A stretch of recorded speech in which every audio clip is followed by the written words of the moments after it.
Hello, everybody, and welcome to episode 17 of Discourse in Magic. This was super fun for us to record. We got to sit down with some of the stars of Art of Magic. So that is Dave from Dan and Dave and Elliott. It was a real blast for us. We got to chat about, the purpose of Art of Magic and its place in the online world for Magic. And we got to dive into, Art of Play, why they've got these separate projects and what it's going to do for, flourishing, for Magic, for style, for all of those different things. Yeah, we really sort of not only dove into Art of Magic, the website, but Art of Magic in general, like what makes Magic an art form, as well as the culture and sort of fashion surrounding cardistry. Unfortunately, near the end of the episode, the audio went completely south, and we had to sort of wrap it up and cut it off. But we still have a full episode of awesome content. We really sort of dive into this new up-and-coming art form that has only been able to exist since the creation of the internet. So we've got a lot of different topics between cardistry and art and magic and style and everything, and I think that there is a little bit for everybody in this sort of, well, I guess, yeah, we really everybody. nail the topic. There's a lot of idioms in there of hitting the nail on the head and hitting the head on the nail, and none of us know how to use idioms. So hope you enjoy our episode and all of our talks about magic and cardistry and style and everything in between. And without further ado, here they are, Dave and Elliott from Art of Magic.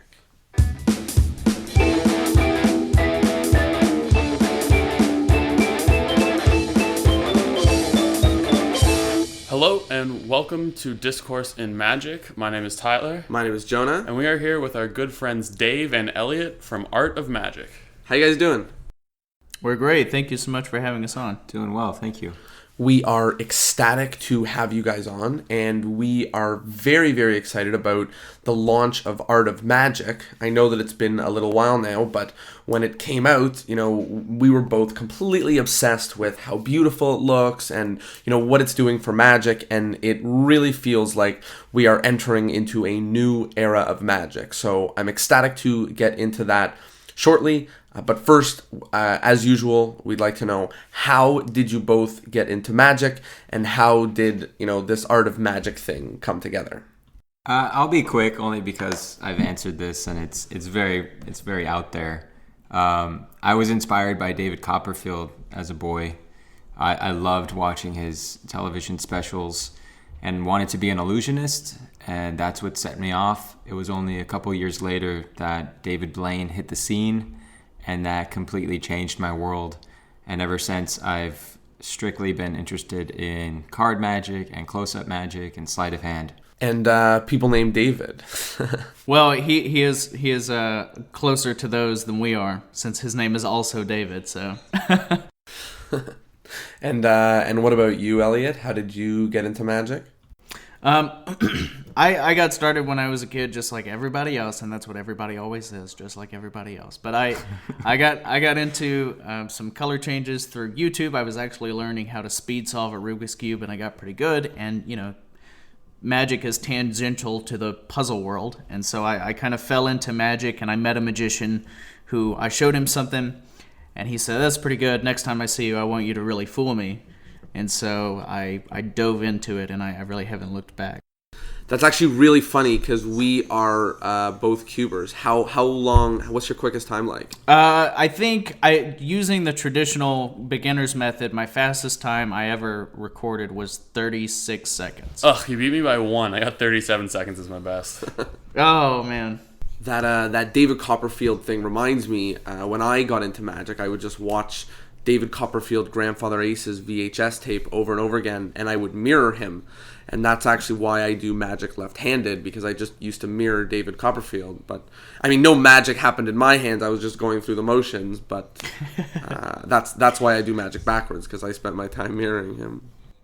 How old were you at that time, Jonah? Just out of curiosity. I must have been 4 or something. But let's jump into Art of Magic. Tell us a little bit about that. This it's It may seem new, but it's been a long time coming. We've actually had the name artofmagic.com for quite a while. We didn't really know that was going to be the domain name we used for the site, but the project itself has been in the works for many years. We've been wanting to transition and focus exclusively on the art of magic through a new company for a long time, and this is that endeavor. And it allows us to really focus on the art of magic and not intermix all of our other passions. So that's what you see, and that's what we're committed to. Yeah, and the great thing about the ambiguity of the title Art of Magic is that it gives us so much room to play around in what is magical. And so magic tricks are not all that magic is. There's a lot of theater involved. There's a lot of performance.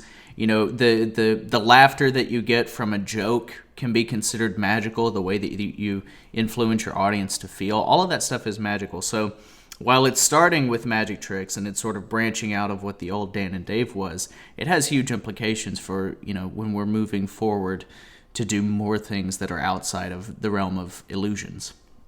Yeah, it's actually really exciting, the idea that there's other resources for people jumping in.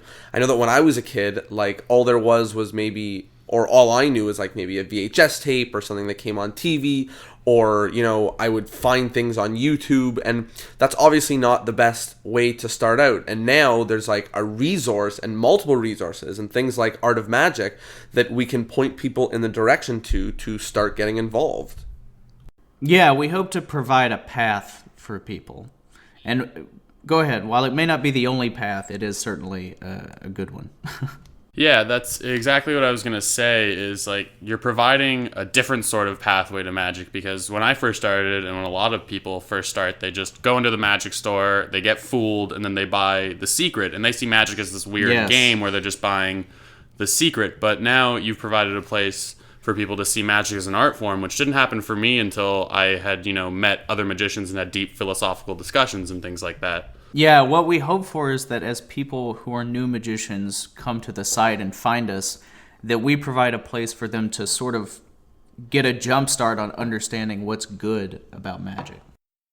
And it makes me think of, you know, how many of us spent our time getting into magic, buying like doohickeys and little things like that from the magic store that, you know, end up in our closet or something that we're never going to use. Yeah, that's one of the things I find most valuable about online magic, is that it's searchable and you can really help shape your performance style, because no matter what kind of performer you are, there's content out there for you.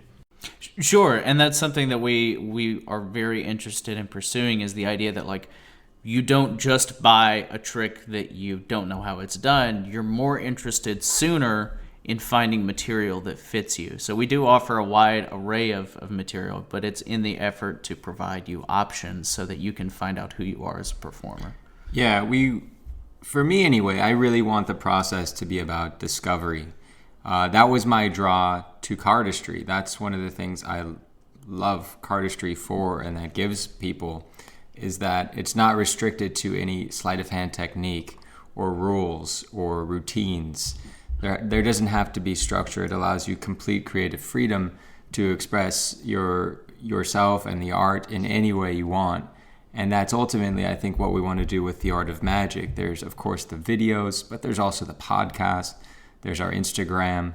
There's the blog. And there's many more things coming to inspire and show people that magic is not restricted to any one particular rule. It doesn't have to be one thing. It's really just about wonder and mystery and discovering yourself and the art of magic. I think you hit the nail right on the head with that one, and with discovery, and sort of that there's this big world online now, specifically on Art of Magic, where you can discover yourself in magic. One of the things about magic online right now is that everything is changing. What do you guys think is to come in the future of online magic? Wow, that's a great question. I think, you know, this teaching magic online is such a new form of learning and education. And I suppose any sort of education online is new. And when you look at the literature, when you look at books, they've had hundreds and nearly millennia, hundreds of years, nearly millennia, to sort of perfect how to explain something through the written word. And that allows for a lot of interpretation, which you then get into the argument about, are you copying or are you learning from when you're learning magic or other things online. So it's super early to point in a direction and say that's where it's going to go. But right now, I think it is about opening up the accessibility and allowing people that are interested to pursue a passion instead of having to go to some weird back room and talk to this strange old man and you solve a riddle and he teaches you magic. It's that kind of thing. So I don't know. What do you think, Dave? I think it really depends on what you want to get out of magic. I think magic just the availability of magic online, specifically YouTube, is great for someone who has just an inkling, an interest in how something's done. Because that could potentially open the door. But that's not what Art of Magic is, and that's not what we're promoting. What we're promoting is a curated guide to discovering how to really become a magician and bring wonder to people. It's our responsibility to curate the best of the best. We're not there for people with an inkling or that just want to learn the secret. That's not who we are, and that's not what we would ever promote. That's perfectly okay, though, and I'm glad that exists because that can lead them to us. And, if anything, it could lead them to impressing their friends, and that's perfectly fine. So I'm glad that there's both. I think there's a need for both, and we will only continue to develop what's really, our opinion of what's great about magic. Yeah, and it's also interesting to look at, for example, it's happening a lot in cardistry now, but it happens with magic all the time too. People that are learning magic on the internet are probably learning in some part. I mean, of course, the internet is everywhere and ubiquitous. That's an easy place to learn. But for example, when I was growing up and learning on the internet, it's because I didn't have any magicians to go to. And so when you're learning on the internet, you feel like you should share on the internet. And so a lot of magicians and a lot of cardists, like I said, are learning and then uploading their videos to YouTube. And it's interesting to see these guys that are working really hard, sharing their material online, and then getting huge viral videos, amazing coverage. They're getting jobs through this passion that they pursued online. So I'm excited to see how it moves forward. Yeah, it's actually really exciting because it feels like, cardistry is sort of made for the camera, and it looks visually appealing when you watch it online versus like someone doing another coin vanish over their crotch. It feels like that's really what cardistry is made for. Yeah, there's more than one reason I think that coin vanishes and quick little color changes and stuff aren't made for the online world. There's like all these questions: is it a camera edit? Is it genuine? It's the magic moment isn't quite there because you're not experiencing it. Whereas with cardistry, there is no magic moment; just the entire experience is magical. Sort of like dance. There's nothing to figure out. It's just amazing to watch. Yeah, absolutely. And cardistry and magic sort of came out of the same world, or cardistry sort of came out of magic, but now it sort of stands as its own thing. It's a standalone art form. And speaking of which, you guys have a standalone website, Art of Play. Would you mind talking about some of the different goals you have for Art of Magic versus Art of Play? They're really very two different sites. Art of Play, yes, it markets to and sells to magicians and cardists via its playing cards. And there might be overlap with some of the games and puzzles we're introducing on the site. I know a lot of magicians are interested in that sort of thing. And that's great, but the direction is entirely different. I don't know if we want to stay on topic with Art of Magic or if we want to venture over to Art of Play. That's up to you guys. We absolutely do want to hear about it because I think that it's still part of the story of the evolving from Dan and Dave to the Art of Magic and Art of Play, kind of two different worlds. Yeah, the reason we are, I guess, separating, there was a point a couple of years ago where everything did live under dananddave.com. We had playing cards. We had magic tutorials, we had cardistry, we had our lifestyle goods, our handcrafted goods, some fashion items, accessories, things like that. And there really wasn't there became a point where it was just everything. There wasn't focus, and we really want to focus on these each of these individual entities because they are, they're our passions. And by putting them all together, it was restricting the direction we could go with each of them. For example, with art of play, we can really focus in on producing and curating some of the finest playing cards in the world, and that's exactly what we do. Whereas, as a brand, Dan and Dave, it wouldn't necessarily make sense to offer 200 unique decks of cards, by artists from all over, from different brands, competing brands. So that was one of the reasons that sparked us to venture out and create Art of Play to begin with. And it's allowed us to really take it and run with it. And it's, exceptionally popular, or, it allows us to really focus on producing playing cards and just nothing else. Like, that's our focus. Yeah, and one of the things that it sort of, brings out is the idea of style. I know that, Dan and Dave, the company, sort of has its own style, but this cardistry movement is making more and more people care about what their playing cards look like and what their style is as a performer. Even magicians, and just right across the board, style is becoming way more important. So it's awesome that there's, more of a space online to explore that because of you guys.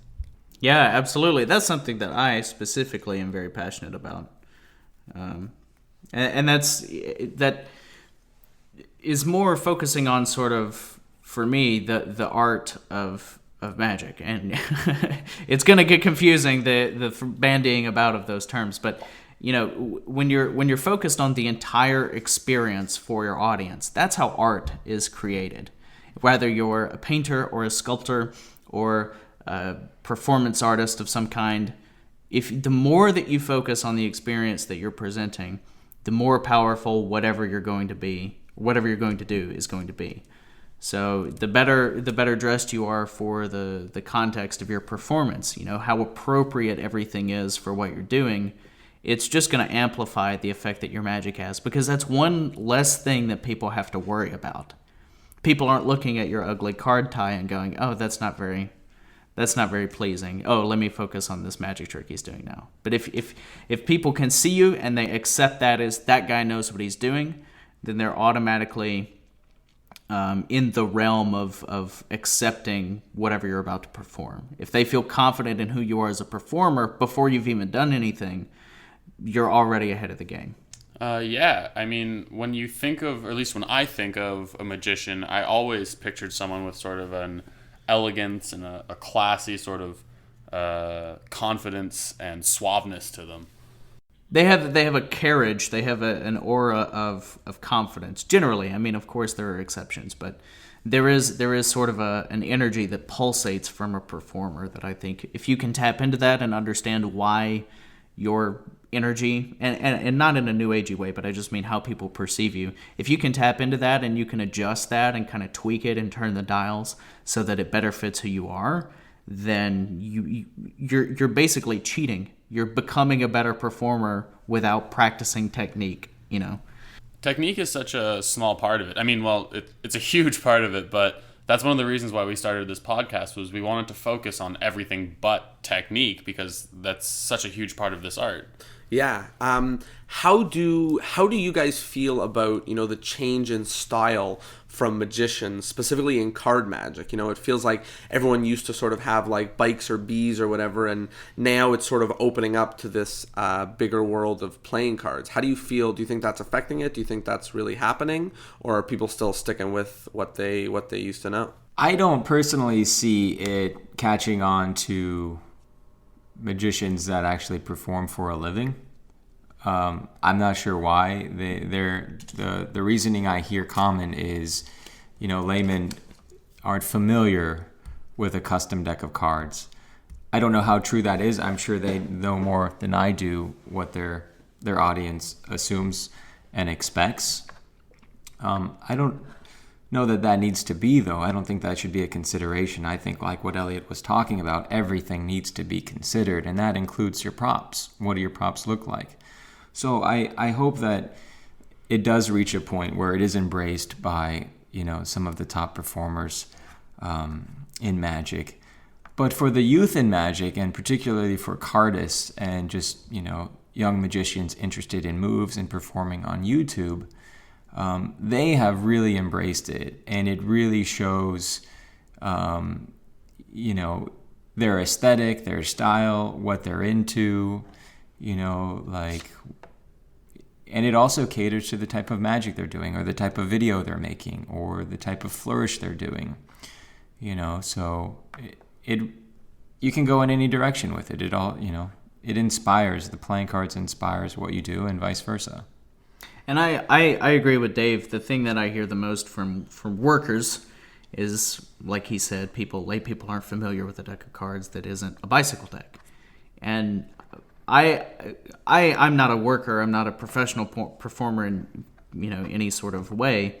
But when I was doing gigs and I was performing more often, I liked using custom playing cards. And if I ever got a question about it, it was the answer is very simple. Oh, these fit my character. These fit what I'm wearing. They match my tie, or it makes sense. And then I hand the deck to him and I go, you can look at them. They're beautiful.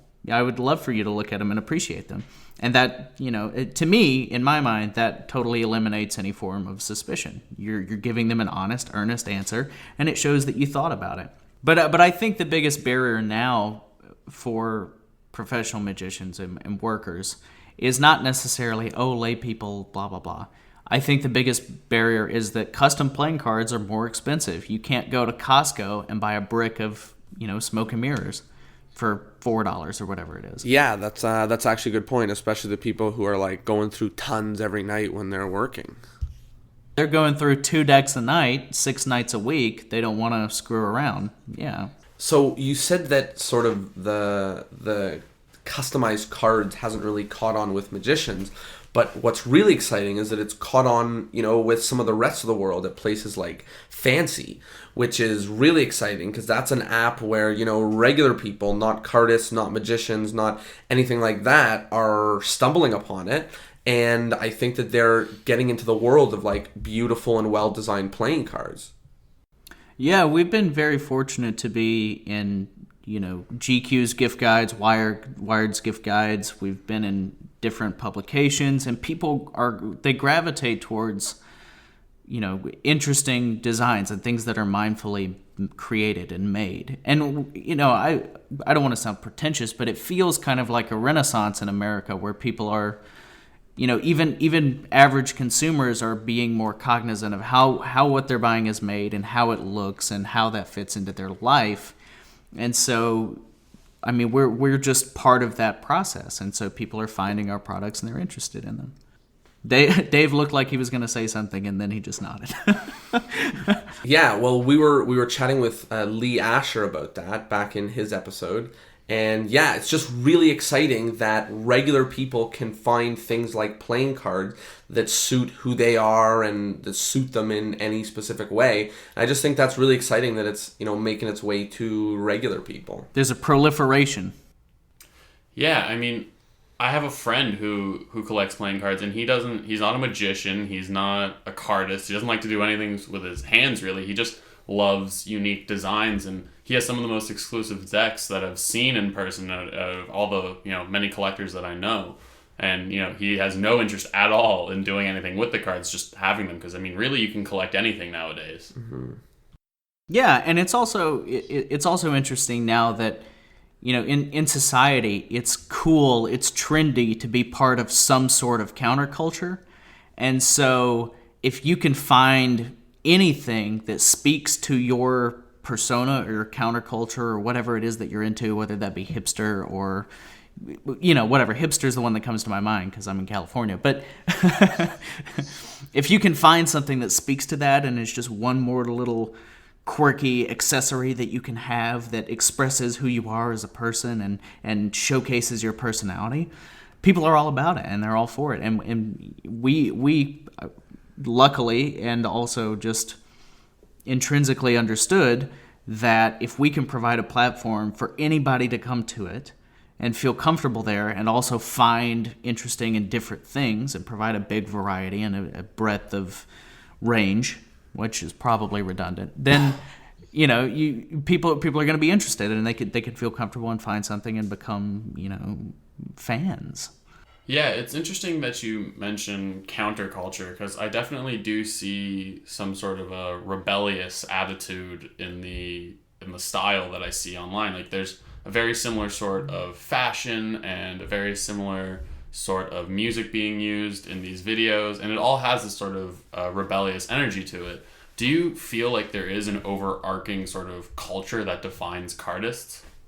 Yeah, I think you just have to look at the age demographic of cardistry to understand where it's going and who they're inspired by. There's no doubt the street scene is heavily influential on young cardists, because that's what's popular right now with that age demographic. That music is popular, that fashion is popular, and 13 to 21-year-olds are heavily influenced by what's popular. And you nailed it on the head, or you hit the nail on the head, whatever, the right one. But when you said the word rebellious, that little light bulb in my mind, because cardistry is not necessarily a rebellion to magic, but it's a removal of magic from the artifice of using playing cards. And I would also say, though, that is true for a lot of the ex-magicians that those now, were air quotes, listeners. That are now exclusively focusing on cardistry. But there are a lot of cardists, and I would argue that maybe most of them have no interest currently. And I say currently because I think it is a gateway to card tricks. But currently they have no interest. They're just focused on the freedom, and that's where rebellion comes in. There's so much freedom with a pack of cards, not being restricted to sleight of hand, to having to learn books, to having to watch a tutorial. It's you don't have to follow a path. There's no completion. There's no score. It's just having fun, listening to music, creating and developing card moves, flourishes. There's so much freedom there.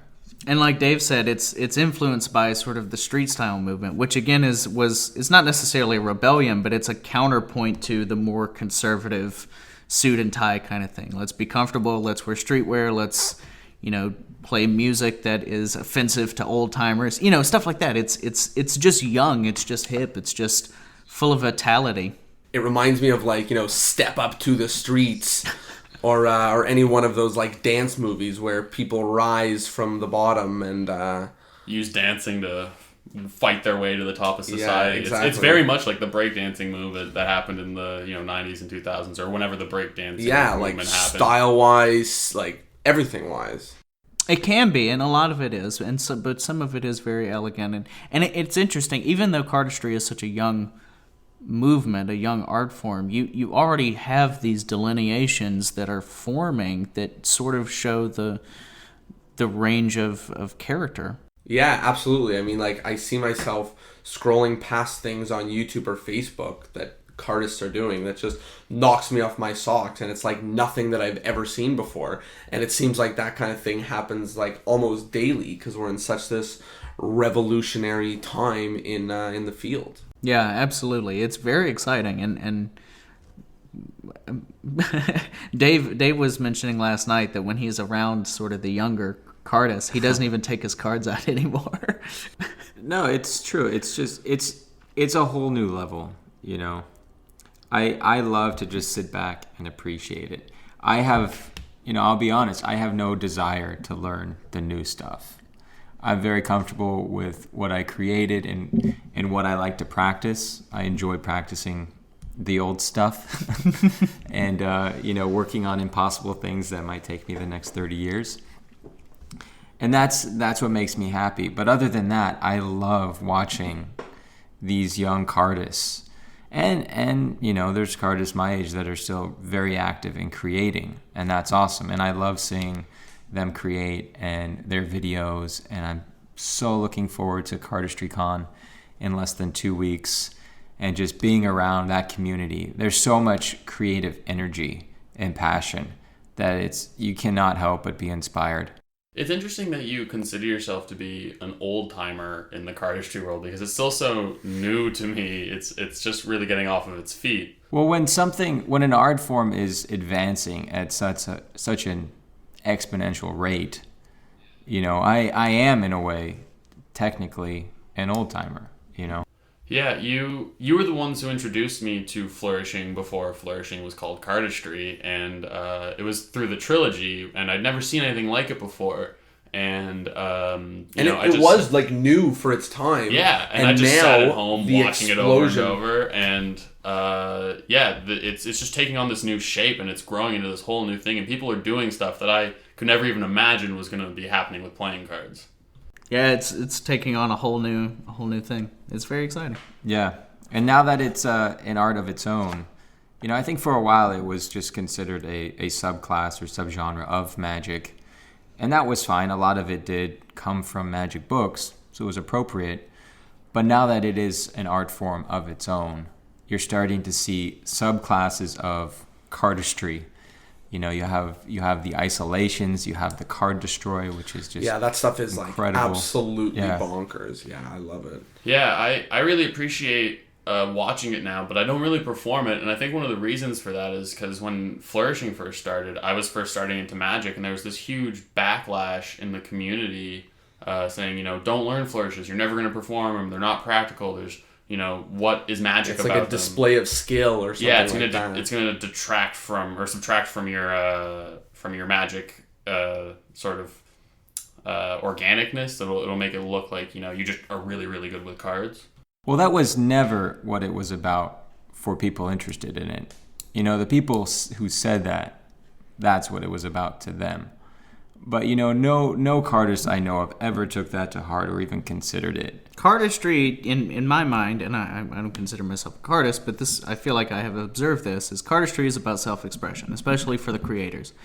And I think until more recently, necessarily in Magic hasn't been about self-expression. But there are magicians now that are expressing themselves and who they feel like they are through their work, and it's kind of catching up to, there was sort of a renaissance in that's the second time I've used that word. Oh my gosh, hit me in the mouth. That's just too much. But there was a transition where comedians started going off of one-liners, and I guess kind of Louis is the person that people look at and go, that guy's being real, he's being himself, he's being honest with the crowd, he's being vulnerable. And I think that Magic deserves more of that, and I think that cardistry is kind of a nonverbal way of communicating what your interests are and your passions, and you have the help of camera angles and music that you put it to and things like that. And it's just, it's a pure, unadulterated self-expression. You don't have to have people enjoy your work. While it's awesome, and the more views you get or whatever, that's great to be fulfilled that way. But there isn't like you have no other goal than doing it so that it's there and you did it and it's good and it feels good. Yeah, the concept of design sort of seems to be very prevalent in cardistry, not only with the design of the playing cards and the design of the flourish, but the design of the video and the places you shoot and the angles you shoot from, the clothes you wear, the music you put it to. Yeah, it seems like a very purposeful... I think it's more than design. To me, design is something with a purpose. It's an art form. Elliott hit it on the nail. It's self-expression. None of that. No one's trying to sell anything other than their love for cardistry and their creation. Yeah, exactly. It's I can't really think of a more pure art form or form of self-expression, just because there isn't really a way to sell live performance of cardistry right now. I'm not saying there isn't interest and there isn't a way to do it, but I mean right now people aren't doing it. And so the guys that are practicing and learning cardistry, it's just about, hey, I'm into this, I'm going to do it. It's so pure. It's really, really inspiring. You have more room to play in cardistry because in Magic, there's an effect. You're aiming for a goal. In cardistry, you're aiming to do a thing, but the way that it ends up looking can be vastly different. And so, like, you're given the opportunity to read someone else's way of doing it, and if that works for you, that's great, but you may end up doing it with the same method, but accomplishing it in a different way or at a different speed or with a different movement. I don't know if I'm making sense. Dave? No, so for me, cardistry is, like Elliott said it, there's an end goal for Magic. Like, you have to, in order to present a trick, you should have mastered or be very proficient in X sleights that can allow for X effect to happen. If you don't, then you risk your audience, seeing how it's done, and there's no effect, there's no magical moment. Cardistry, though, is not about a finished result, although it can be.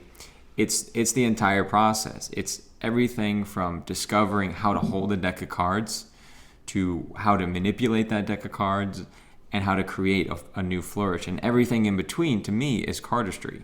There's no end result. It's the process. Yeah, which is, very, very different from Magic, where it's sort of like, binary. Did you fool them? Did you not fool them? And it's only about the end result. Exactly. It's we're working towards a common goal instead of this sort of like cardistry where it's ambiguous sort of goal for the individual, right? Yeah, exactly. So I think that's a good opportunity to jump back in and talk a little bit more about art of magic. And I think that the obvious place to jump in with that is, what do you feel about the big question, is magic an art? And you could shock the world and say that it isn't, or you can tell us a little bit why. And I think I have a feeling about your thoughts about it, given the name, the title, but the domain name. So, what do you think? Is magic an art? Is magic an art? I think the simple answer is to ask: is every painting art? I think the answer is no. Some paintings are, some are not, and I don't know why. I don't think anyone can tell you definitively. It's subjective. Even art experts, they can say, oh, well, the quality of the brushstrokes and so on and so forth. But it's about context, And so the art of magic is not necessarily saying magic is art. It's saying magic can be art, and we should try to make it art. And so while we are currently, selling tricks, basically, is what we're doing. We're saying, here's, a trick, and here's how you do the method, and now you go out and do it.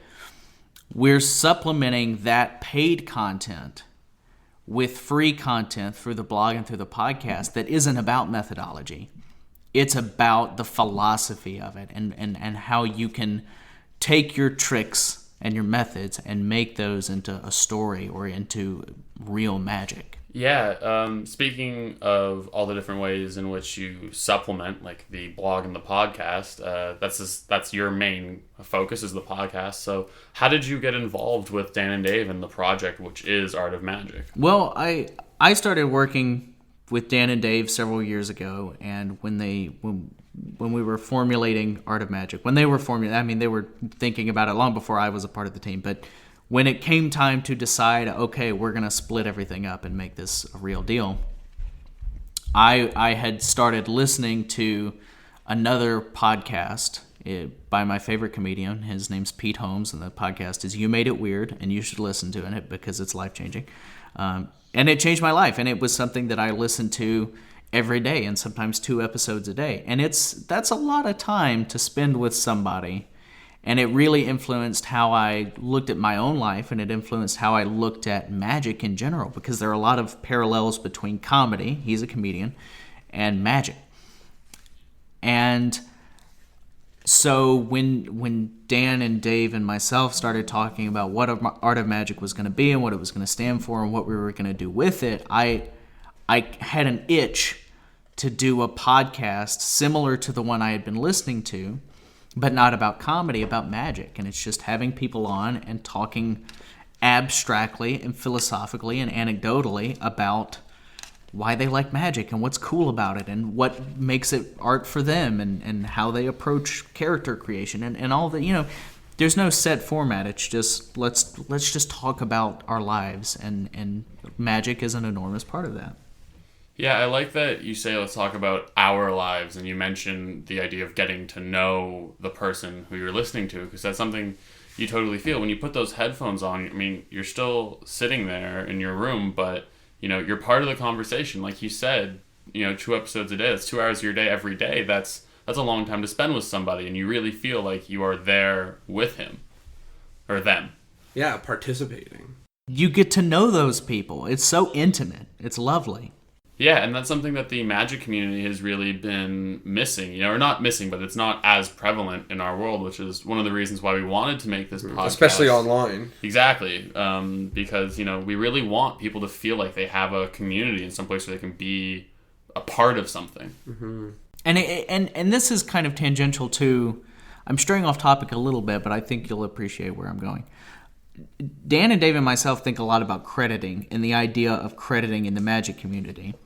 And while we think allocating appreciation to the shoulders upon whose, the giants upon whose shoulders we stand, at the same time, we don't think it's beneficial to the magic community, if I'm allowed to speak for Dave and Dan. Yeah. We don't think it's beneficial to the magic community to, hold the secrets in a little vault, among 6 or 7 people. Oh, look at this. This is the best method for this thing, but let's not ever tell anybody about it. What's the point? And so the podcast is sort of a way to open up this area, because when I was starting out in magic, I never would have walked up to Dave Buck and said, "Hi, I'm Elliott. I'd like to meet you and talk to you." It's terrifying. But if you can open it up, and you can let people that are interested in magic see that these heroes that we look at and idolize are just regular people. Yeah. It makes... You can, participate in the conversation. Absolutely, and see how they talk about things and the way they think about things. It opens it up for other people to go, hey, I could probably talk to that person, or I'm interested in how they feel. And then that sort of dissolves these inner circle walls that are keeping people who genuinely want to know from knowing. Yeah, and sort of like the age-old joke, if magicians don't share their secrets, then how are there still magicians? Yeah. So it's good to know sort of what you think about this, Elliott. But I'd love to know, Dave, what do you feel about the age-old question of, is magic an art? I think Elliott was on the money. I think if, for that kind of question, you really have to ask the magician, is what he doing art? Because it is subjective. I'm not going to argue with someone telling them they're doing art and say, no, that's not art. That's not my place. I can have an opinion, and I'm happy to have an opinion about it, but I'm certainly not going to tell them what is and isn't art. The focus of Art of Magic is just to bring to the attention that this is something that can allow for the artistic expression that I think true art allows or enables. It's just, how deep do you want to go? Do you want to present it as a trick? That's fine. But there's more to it than that if you seek it. Yeah, I think about it sort of like this. We're not setting the standard. We're not determining what is art. But hopefully we're leading others to raise their own standards for what is art. Magic can only be an art if there are people who aren't artists to appreciate it. So there will be magicians, and I think it's important for magicians to not be able to do artistic magic. It doesn't mean they can't do good magic, but it doesn't necessarily have to be considered artistic, and I think that that's important, because there are art critics who understand what art is. They can't paint, they can't sculpt, they can't dance, so there is a balance, but it's the idea of elevating everyone's consciousness of what art can be that is the goal, and not necessarily transforming people into artists. It seems like so often in the conversation of what art is or what it's not, the description of it sort of explains that it's synonymous with quality, some are art, some are not, and it depends on the brush strokes or something of that nature. Yeah, but it's not necessarily about quality. There are incredible magicians that are some of my favorite performers, and I'm not going to name names because that would be silly, but there are people who I really look up to as phenomenal magicians that I don't consider artists. For me, and this is what makes it subjective, is for me, an artistic magician is doing some sort of self-expression in a way that is emotionally impactful to the audience more than being funny or more than being one thing. And it's also about the intentionality. It's a little ambiguous. Like, for me, I just saw Derek Delgadio's show in LA. And it's not, what he does is not clear. It's not like, this is a magic trick. This is something mysterious that happens. You don't know how it's done. I do, and I just fooled you. Which to me is how a lot of magicians come off. It's like they're doing tricks. You don't know how they're done. They're impressive. But I left that show challenged and inspired to think about other things and to think beyond what was presented to me. And I think that is as close to, well, I don't want to say as close to, but that's very close to my idea of how magic can be art. Yeah, things can be of a very high quality in my mind and not necessarily be art. And I guess the way that I think about it is similar to what Dave was saying, in that, you know, if you're there to do magic tricks and have everybody have a good time, that's great, and you can do that, and you can be an amazing magician doing that. Yeah. But what makes it art is when it makes people think, you know, introspectively or think about the world or something like that. And if you're wondering why I finished his sentence, that's because at this point our audio went completely sour. Yeah, and we lost the last like 5-10 minutes. But basically we just finished talking about the idea that, you know, art is something that is provocative and it, you subjective. know, yeah, exactly. And that, you know, there's great magic that isn't art and there's great magic that is art. And we just speak a little bit about how making people think and making people feel and changing their minds about things, or at least making them think of things in a different light, that's what makes magic artistic. Thank you guys so much, and we're super sorry about the audio going sour. A big thank you to Dave and Elliott. Yes, and if you are interested in what they're doing, please go and check out artofmagic.com. Elliott has an incredible podcast which comes out every week, which of course has us very, very excited. There's great blog posts that comes out, and the content in terms of the tricks and things that are on the website are they're top notch, and they're flowing in at an incredible rate. So if you are interested, go check that out. Also, don't forget to check out Art of Play if you want to see what they're doing over there, if you haven't checked it out already. Yep, a lot of creative stuff for, you know, designer decks and also just, you know, fun things. And yeah, so thank you so much for tuning in, and we will see you all on the next episode of Discourse in Magic. 1 week from now. Every week. Every Thursday. That's how it does. Never gonna stop. Take care. Never gonna stop. Never gonna stop.